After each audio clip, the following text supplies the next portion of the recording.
One of our challenges is going to be if a cannabis is descheduled, what that may imply about products being taken over by the pharmaceutical industry. I think it could be the worst thing to happen to cannabis if we think things are bad now. Pharmaceutical industry is waiting with bated breath, and I think it could be the end of the small farmer and the small business. And it'll be too expensive.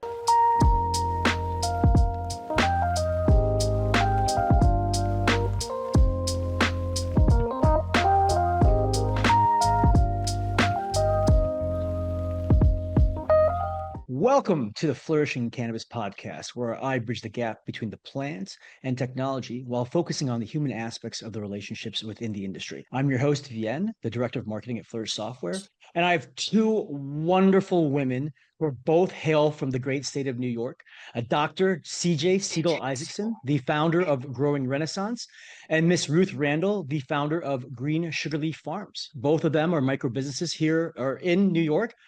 Welcome, ladies. It's nice to see you again. How have you been? Good. Good. Very good. Yeah.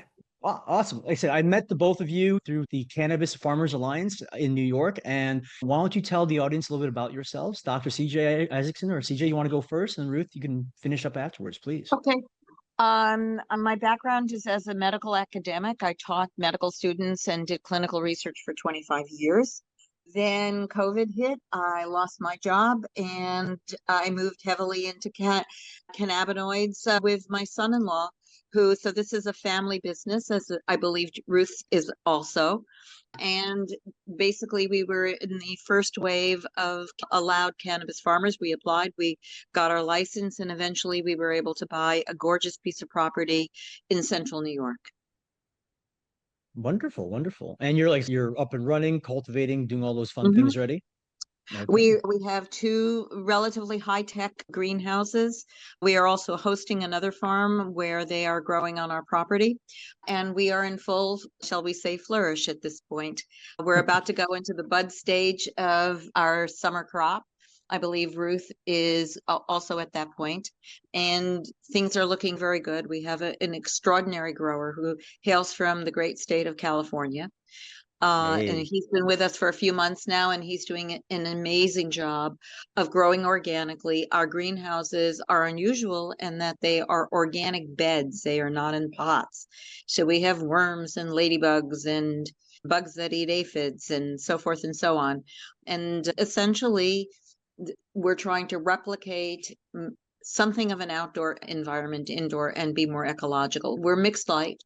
We use some light assist, but we're using the light of the sun in the greenhouses too. Wonderful. And Ruth, why don't you tell us a little bit about Green Sugarleaf Farms, please? Green Sugarleaf Farms. I have a business partner, a wonderful business partner, Selma Gresovic, and together we started Green Sugarleaf Farms in 2020 during the pandemic. And Green Sugarleaf Farms is an herbal blend company. And we started with elderberry syrup. The end goal was always to have a cannabis license. And it's interesting because CJ was my mentor in the inaugural CCTM course that New York State held. And that's how we met. And she was part of the initial adult use conditional farmers. And my business partner and I took a look at all that and said, there's hundreds of other herbs we can work with. Let's learn basic business. Let's pay taxes. Let's see if we can run a store. And fast forward, that's what we did. We have a store in the Empire State Plaza on the concourse near the Capitol. We do have our hemp license. So we sell CBD products and herbal teas and elderberry syrup and lemon ginger syrup and a whole host of beauty products and health remedies. We were in the November queue as a social equity candidate, and we were lucky enough to get our license in April of 2024. And what we've done is have Green Sugarleaf Farms, which has become very successful on a wholesale level, not just the brick and mortar store, but our website. And we're in a lot of different places, and that's helped to finance our cannabis business. And another goal of ours was not to go into debt. So we're super duper small. what we started off with, and I'm going to plug my Relieve and Restore THC Pain Balm.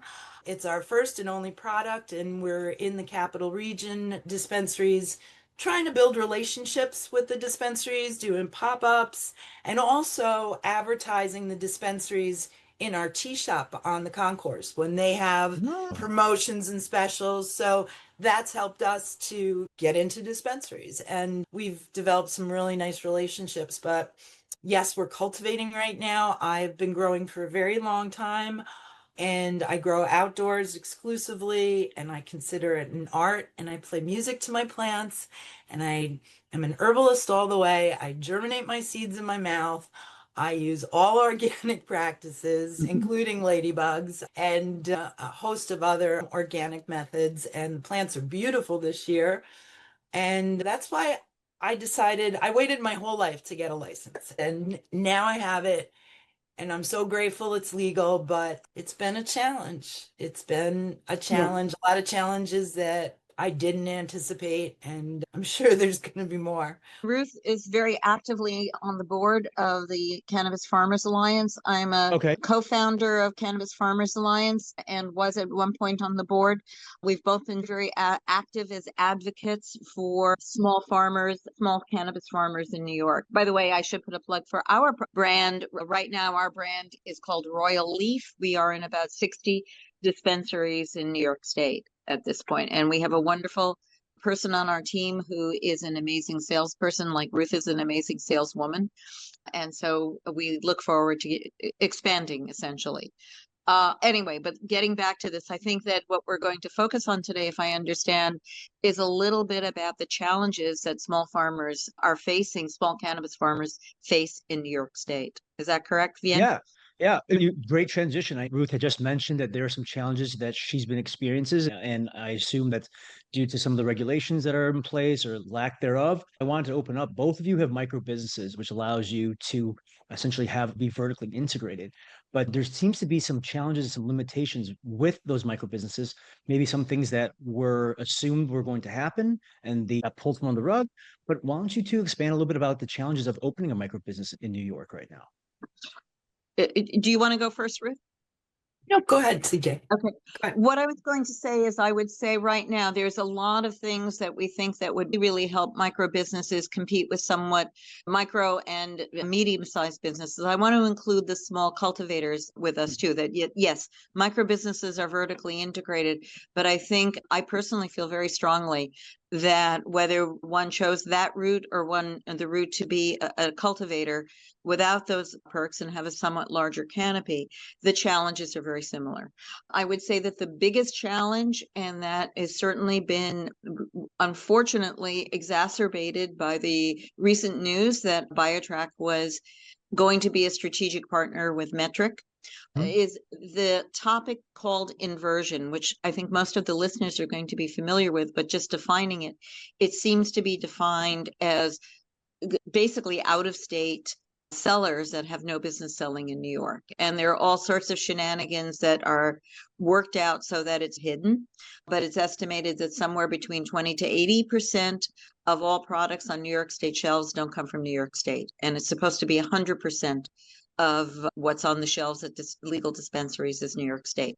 This means that New York State growers are at a terrible disadvantage. The California and West Coast growers are trying to unload their product. They're able to do it because they've been in business a great deal longer. They're unloading it at prices below market. That means that if a New York State grower wants to compete, they have to sell it at basically they have no profit margin. And New York growers were struggling terribly to begin with because New York State decided to open up the farms first and did not open up dispensaries collaterally. So particularly people who grew a crop in 2022 had nowhere to sell it legally. And that was a very big problem. At this point, it's either been sold or burnt, in all honesty. But now the big problem is the fact that there's all this wheat coming in from the West Coast. Inversion is our biggest problem right now. And August 1st came and went, and I was hoping, but I was also doubtful. And CJ and I had a few conversations about that seed to sale would actually finally be put in place. I know that a track and trace is not going to be the complete answer, especially we're just getting legal. We're just all getting started here. But I think it would have taken a big chunk out of things. And at this point, for me as a small business owner, I'm looking at possibly destroying my crop. I grew very little in anticipation of inversion, but I didn't expect it to be as bad as it is.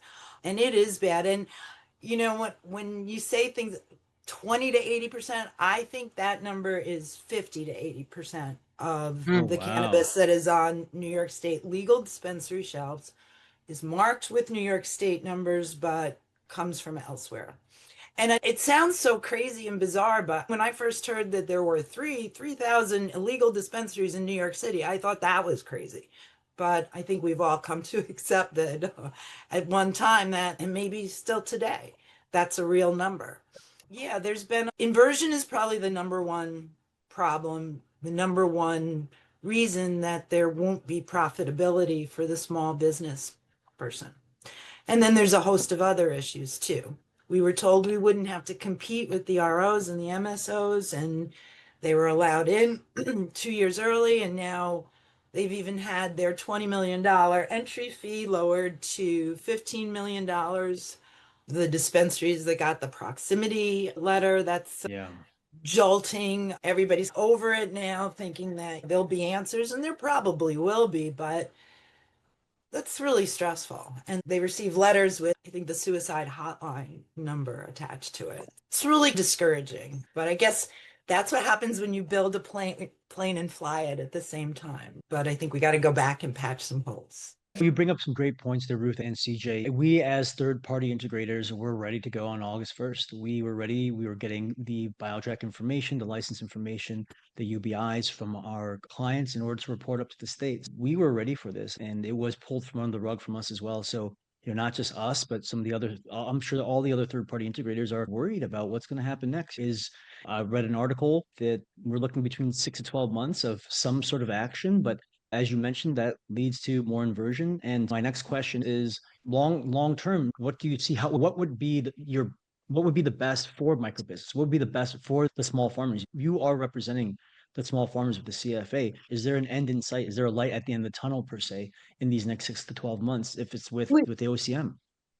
There is a dialogue that should take place fairly soon with the OCM. We've compiled a list over the last few years that OCM has actually heard our request, but there may be a little bit more heft at this point. The things that would help micro businesses a great deal is that the way the rules are currently written, micro businesses can only carry their own products in their own dispensaries. I've been very much in support that micro businesses should have the option of carrying other micro businesses products. That would give us a more diverse one. Packaging is one of the biggest expenses outside of growing, of course, but packaging is hugely expensive. Will probably get more expensive because of tariffs internationally, since a lot of packaging has tended to come from China. So that one can expect that packaging, that if you want to have multiple brands in your store and they be their own, you're spending a fortune on packaging. It would be less expensive to carry other people's brands and then have a relationship where you did that to their store so that there was some level of equality and spread. And there are a lot of micro businesses. I don't know how many have actual dispensaries at this point. Growing Renaissance will be applying for a dispensary. We have a couple of locations. And that leads me to the second thing. In addition to being able to carry other micro businesses, and I think we should be able to carry small cultivator brands too, so that again, I don't think that micro businesses should see themselves as distant and apart from all the other growers. I think it was just a choice that people made, and there were good reasons for choosing either one option. But anyway, getting back to this, one of the other difficulties for people who are trying to create dispensaries is the mileage that you're supposed to have a dispensary within 25 miles of your farm. If you're upstate, a huge portion of upstate New York has opted out of having dispensaries. That means that the relatively few towns that have opted in probably already have a dispensary. And while having more than one dispensary may or may not actually be a problem, It is hugely expensive to get a dispensary going, and you have very few places that are within 25 miles. So one of the things that CFA is advocating for is that we drop the 25-mile rule, because it just doesn't make any sense upstate. Whether this means that there will be some other mileage substituted, or you'll just do it where you can, that remains to be seen. But I think that's a very legitimate request. Ruth, do you want to add anything to that?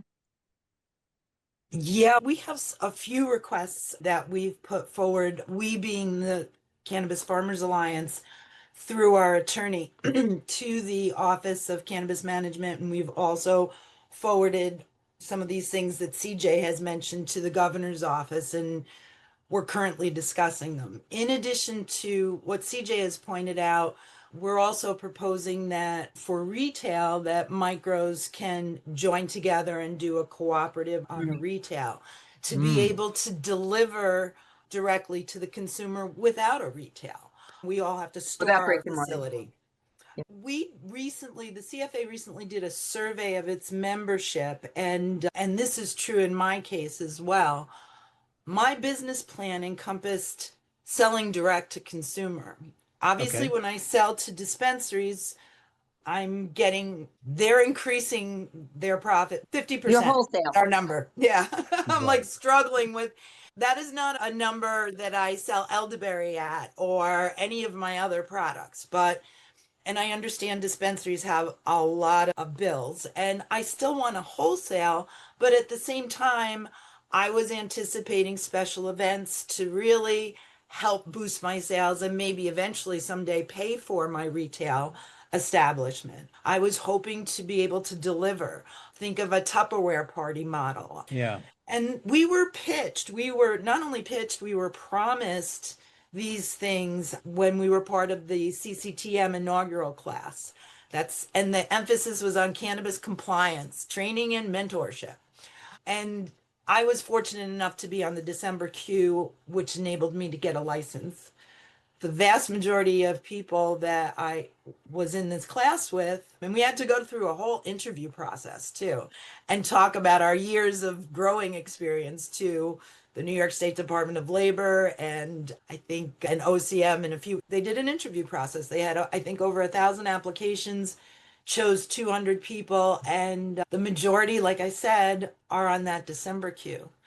There's social And are equity. still on the December queue and have not gotten processed. Whereas Ruth was, both because of her previous business experience, was very fortunate, but also well positioned to be in that very small group of people who actually were moved forward. A little bit of luck, a little bit of knowing how government works. But I think my point in bringing up the December queue is that as a class, we were all promised that our applications would be reviewed. And that might even be in writing. It's definitely recorded. It was a very intense course. I took both the processing and the cultivation course, and it went on for 3 months, and I felt really ready to expect the unexpected and the expected. But that's my point, is there's been a lot of promises made, a lot of grants were supposed to be available. There was supposed to be a social equity fund. There's just a list of things that would help the small farmer, because it's almost impossible in New York State in 2025 to make a profit. So I want to touch on something we haven't brought up. We've focused, as we should, also on small farmers. But the other idea was that New York, the Marijuana Regulation and Taxation Act, the MRTA, was very focused on social equity, which meant that disadvantaged populations would get a crack at becoming cannabis farmers. And part of this also stemmed from the fact that the previous generation of CBD farmers, in which I was one of them, were promised that they would be able to make money. The idea was also that struggling New York farmers who were growing vegetables or corn or whatever would have a chance to grow a more lucrative crop. None of that came true with CBD. It was a disaster. The bottom fell out of that market. And then we had rinse and repeat with cannabis. And what I want to say is that for all the pain and trouble, I was going to use the Yiddish word Zurus here, that people like Ruth and I have gone through, There really has been only a little bit of social equity in terms of allowing people of color, often who were promised that they would develop agricultural skills, and there really haven't been effective programs to bring them in. I know of some advocates who are doing that, who are partnering with one or two big farms where they're trying to bring in people and teach them those skills from urban areas. There was money promised, that money from taxation was going to go to inner city projects. I don't know that's really happened. So there were a lot of things that were included in the MRTA that have not come to fruition. Everyone that if you're listening and you're still listening, thank you for being part of this podcast. If you'd like to subscribe, press the like button. We love your support. Great feedback from both of you. And I want to touch base on this next point here. You are such big advocates for the small farmers, for the small operators. And just to also just jump in, we as Flourish are an active supporter of the CFA. If you are a CFA member and you're also a Flourish customer, we give a deep discount because we know how hard those struggles are and provide you with the software that you need in order to stay compliant at a reasonable price point, because we all know that you're trying to get started and we want to make sure that we're there to support you. So also want to thank you, both of you, because both of you are Flourish customers. So thank you for being a part of the Flourish family as well. Thanks, and thank you for the discount to the farmers. It's Yes. it's very much appreciated, and you're right. It is a very deep discount for members of CFA, and it's very much appreciated. And I have a question for you, Vian. Sure. How does this affect the third parties? I mean, I know there's some obvious, but I'm sure you guys anticipated being up and running too. And I don't know if Flourish isn't exactly a small business, but it's a business nonetheless. I'm thinking it has pretty negative effects on your company too. Yeah, Or I'd have to say plus. we're small. We're small but mighty. We are like one of six or seven operators, if not more, that are in New York that are approved by BioTrack and by the OCM as third-party integrators. But this has thrown a wrench in our plans too as well. We noticed that a lot of New York, they're spread thin. You operators spread thin. You're running the shop by yourself, maybe a small team. But to have to be compliant, to put the information in the system, to learn that information, we noticed that there was a little bit of a gap when it came to an adoption process. We had revved up, put together a lot of office hours. We spent 6 to 8 months building out this integration to make sure that we were ready to go by the deadlines, and we were monitoring this all the time, making sure making sure we're on the calls for the third-party integrators, and to see everything fall through. And now hearing that it might be 6 to 12 months. BioTrack might not even see the light of day. It might be some sort of mix or a different software in its tail, or it might be even metric. We don't know, but it has been a little bit of a struggle because our operators, and I think that I'm not just going to speak for our operators, but if people are not forced or pushed to do something they're not going to do it. And I think that has hurt a lot of people to understand the importance of using our business software. And it's not just for the track and trace piece. It's to be able to operate efficiently, to have that information in the system, utilizing the bombs, utilizing the work management pieces, and the other pieces that we've added in, all the terpene profiles, all the cannabinoids, the ability to scan to have your PDF of a COA and have all that information populate into a QR code. All these things that we've built in order to help New York operators get off the ground to be more efficient, they're not using it because they're not seeing the value up front, because they just see it as a software that they needed to have in order to connect to BioTrack. And so because of that, we haven't seen as big of an adoption of them using the software as much. And I think that all of us are very disappointed, not just not just my company, but also third-party operators that have been waiting for this. And then to find out that the OCM says, oh, we just found out about it and everything's on pause and on hold, it really leaves a little bit of a bad taste in all of our mouths. But we're still here. We're still doing office hours. We still have people signing up with Flourish every day that understand that there is more to the software than just being able to track and trace and send the information to government, which really is not necessary right now. Electronic inventory is necessary by the OCM. So we're still getting people to use the software and attend those office hours. And but said, we take this as an opportunity to also get those individuals onto our software. That way they're not as stressed out, and that way they're not have the proverbial gun to the forehead, and get to use the software in its intention. And we're still going to be out there trying to get people to sign up with our software, and also work on building some some upgrades within the software that we've been putting aside because of the BioTrack integration with New York. There are some positives, but I'd have to say that overall, like very similar to how operators and small farmers and everyone in New York feels, we were hoping that this was it. We were ready to get live, and now we don't know when the end is in sight for the software and technology. I want to tell a quick story here because it was pretty funny. And this was between Ruth and me, where Ruth was shaking her head about a week before, 2 weeks before, 3 weeks before, saying, I don't know. My gut tells me we're not going to be launching. We're not going to be launching. And I said, I don't know. It looks like all signs are there that they're having us sign up for these digital tags and blah, blah, blah, blah, blah. And letters are going out to cultivators. And then sure enough, Ruth and her crystal ball were absolutely 100% on target. There was this big bomb that got descended on August 5th at 5:05, whatever it was. After 5, a minute or two after 5. After on 5, August okay. 5th. We got this email saying and it's very confusing. What the heck is a strategic partnership between Metric and BioTrack? What does it actually mean? Nobody's defining it as far as I know for real, although I think both you and Ruth said, I'm staying away from that it means that BioTrack is essentially Metric is absorbing BioTrack. I don't know that to be true at this point. As far as I know, that's just rumor. But it's very hard to believe that this was not known earlier and that Biometric was able to keep this a complete secret. There are places that these things have to be filed in terms of government. And the idea that New York State was completely blindsided and didn't have lawyers looking to see what the business practices were is a little bit hard to believe. And I'm actually, like Ruth, asking you, Vienne, a question here, and I think it can go a two-way thing. Do you think that really this only turned up at 5 days after it was supposed to launch? Or do you think that they knew well ahead?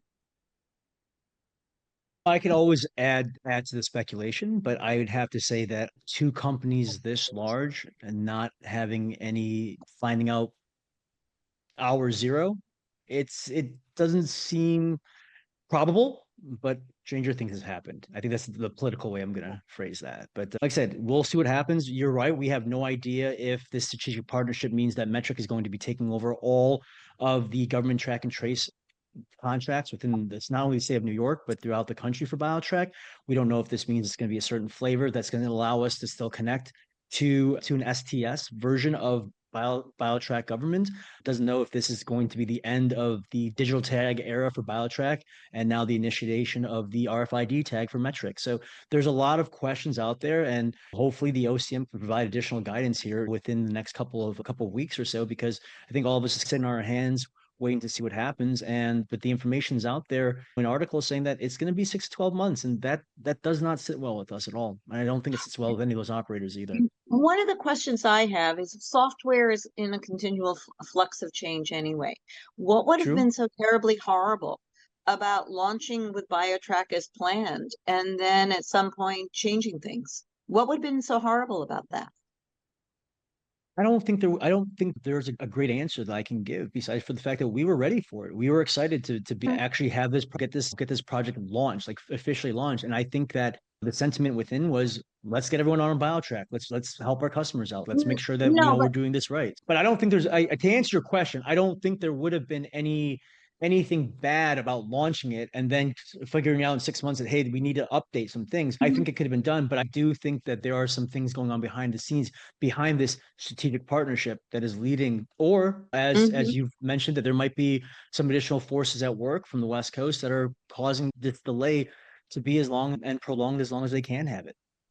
Ruth, what do you think? Why do you think New York State wants not to launch at this point? I don't know if we'll ever know factually, but New York State has not excelled at economics, or especially cannabis economics. And I think what may have played a part in this is the realization that when track and trace went into play on August 1st, down the road, there was going to be a supply issue, because initiating a seed to sale program was going to put a major dent in the inversion issue. And I know numbers are really important to the OCM. I wish the black market could get up like the OCM did, and where they said we had almost $1 billion and whatever number they want to spout. They're And using $1 headset too. billion, black market could say we got $6 million. I don't think a day has gone by that I'm like, why did I leave legacy? What am I doing? And the lure of the micro was like everything's going to be compact, but in reality, you have to adhere to all the cultivation regulations and all the processing, which is what I'm focusing on, and that's a Mhm. very expensive bear to get CGMP certified. And so that's been more of my focus in a smaller grow. You have to adhere to all the distribution and then finally the retail requirements. There's nothing small about building out any of those No. things. It's just, I think if CFA and in some of our requests, we're trying to highlight that, hey, we're supposed to be micro, small. We want to be clean and we want to be good and we want to do it right, but we can't tick all the boxes. It's just almost impossible as a small business. And some of the bigger businesses are doing okay, but not a lot of them. And I can say the same thing about Illinois too. Like the Illinois market again is very different. It's all MSOs, and they opened up to much smaller players. But the craft grow farmers, they were only allowed 5,000 square feet of canopy space. That's it. And to even just to build something out in order to standards was going to cost between $2 to $5 million. And that's all they're allowed. And then they were only allowed to sell adult use cannabis. They're put at a very big disadvantage. The lobbyist group in Illinois, they had a profound effect on it. I know that they tried to up the square footage, but the MSO kiboshed that. They're the ones that are controlling a lot of the money in Illinois. Illinois is a very profitable state because of the fact that it's such a limited license, as well as the tax rates are extremely high. You're looking at 30 to 45% on top of the sticker Wow. price for adult Another use. issue. Yeah, it's really expensive. But you're seeing states like Michigan's when it comes to cannabis economics. Michigan, seen significant price compression. And then you also have Missouri that is on the heels of with lower taxes as well. So you saw a lot of people influx from out of state into Illinois, but now people are going out of state from Illinois because of the fact that the taxes and the prices are so much lower. A lot of the smaller operators are at a disadvantage. I know we're coming up to time, so I wanted to do a couple things. First, I wanted to ask how can people get a hold of you if they want to get a hold of Dr. Siegel Isaacson about Growing Renaissance and Ruth yourself about your awesome clean embalming product. I mean, where can they get a hold of you? Email address, website. Shoot, give it up, and I'll make sure it's all ready for them to see you. Sure. I think it's better if you put it in writing, but you can always email me at cj@growingrenaissance.com. Simple Okay, email. sounds good. And we have a website, www.greensugarleaffarmsplural.com. Okay, And you can farms.com. reach me there. Okay, sounds Farms with beautiful. an S. Yeah. Growing Farms with an Renaissance S. also is. Yep. But it's easier if you just email. Okay. Anything else you want to ask, Ian? Yes, yes. And my final question I ask all my guests, and you can take it how, whether way you want to. When, to be in the cannabis space, to have to go through these trial and tribulations, to go from legacy to license, to be always pivoting, it takes a tough skin to be in this game, to be in this industry. When did either of you, if it is something that you've done, when did you fall in love with cannabis to drive your passion to your profession today? Do you want to go first, CJ? Or you want me to go? No, I'm going to let you go first. I I am a child of the 70s. I grew up in the Hudson Valley. I was selling homegrown in paper bags on the Village Green in Woodstock in the late 70s. I went to my Nice. first coffee shop in Amsterdam in 1980 several times and back in 81 several times. I love this plant from the beginning. I had to move into adulting in the mid 80s, and it was not socially acceptable in the circles I ran in, although alcohol was, and alcohol is a poison for me. I haven't had a drink in 23 years, but I came back to cannabis full force when my kids were grown, when the youngest was in college and growing again, and realized I want to do this for the rest of my life, not just be a user and a lover. And she's a Yeah. wonderful plant. I became an herbalist, and my teachers have been taught by Rick Simpson and Jack Hara and Ed Rosenthal. So like real legacy people. I've been very Oh, fortunate those are to have big some. names. Those are big names. Yeah. I'm like a third generation. I'm a student too of my teachers, but they were taught directly by some of those wonderful people. So yeah, I love this plant, and she's screaming really loud right now in New York. She's a fuck this. Oh, can I say Yes, you can say that. that? Yes, you can. All right. Absolutely. An adult audience.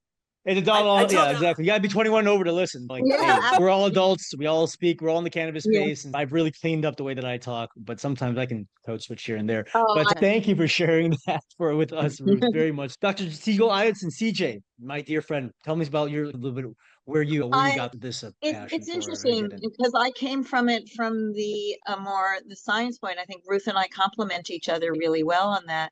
I'm a very quick story. When I was in high school, I bought my one and only nickel bag from a fellow student and started rolling joints in my bedroom. And my mother, who was also interested, came by, was curious what I was doing. I explained what I was doing, and she said, "That's nice, dear," and then closed my bedroom door.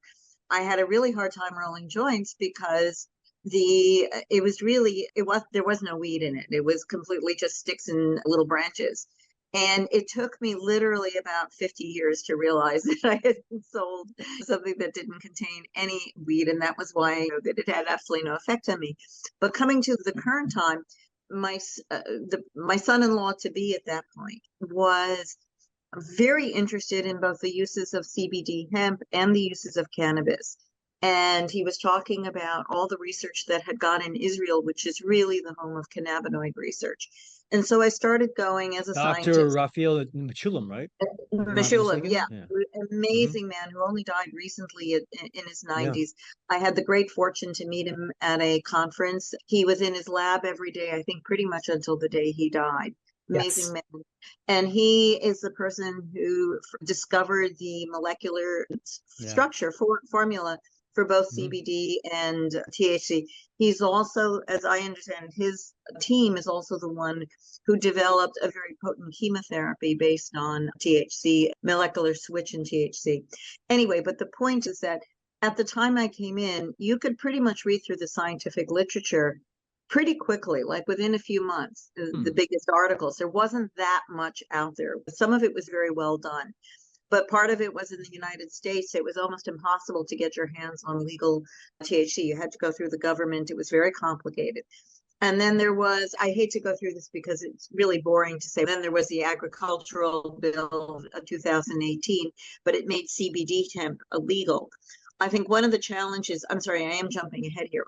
What I was going to say, so my love of it was coming in and seeing that there is tremendous potential for cannabinoids in medically. That's very simply put. And the reason for that is all humans and mammals have what's called the endocannabinoid system. It's a major signaling system.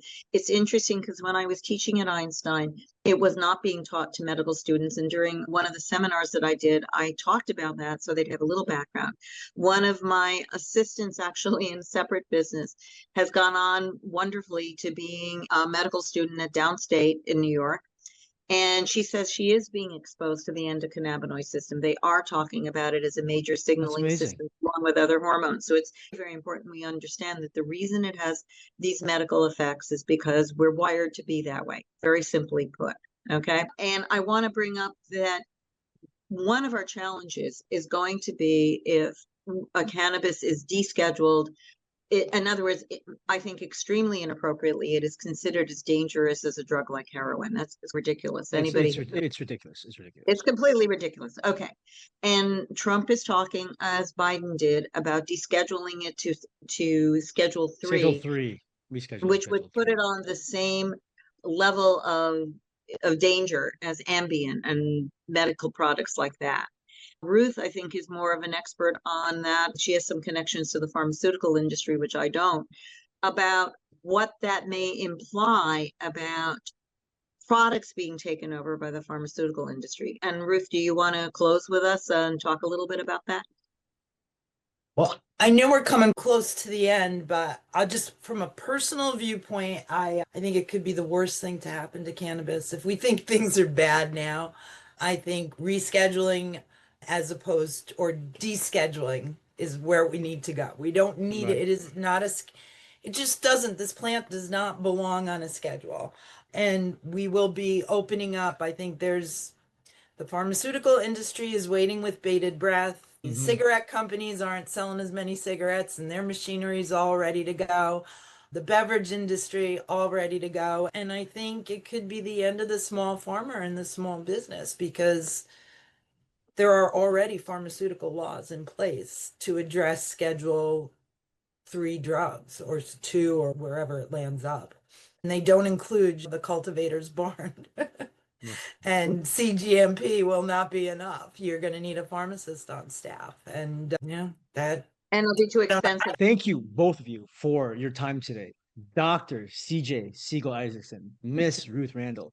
Really appreciate your time. I'll be in New York in a couple weeks, so hopefully get to see you then. But until then, thank you for attending or listening to Flourishing Cannabis. I'm your host, Vienne from Fluid Software. Stay happy, stay healthy, stay high responsibly. Thanks, Ken. Thank you, both Bye. of you. Thank you. Thank Bye you bye. for having me. Thanks a lot. Bye.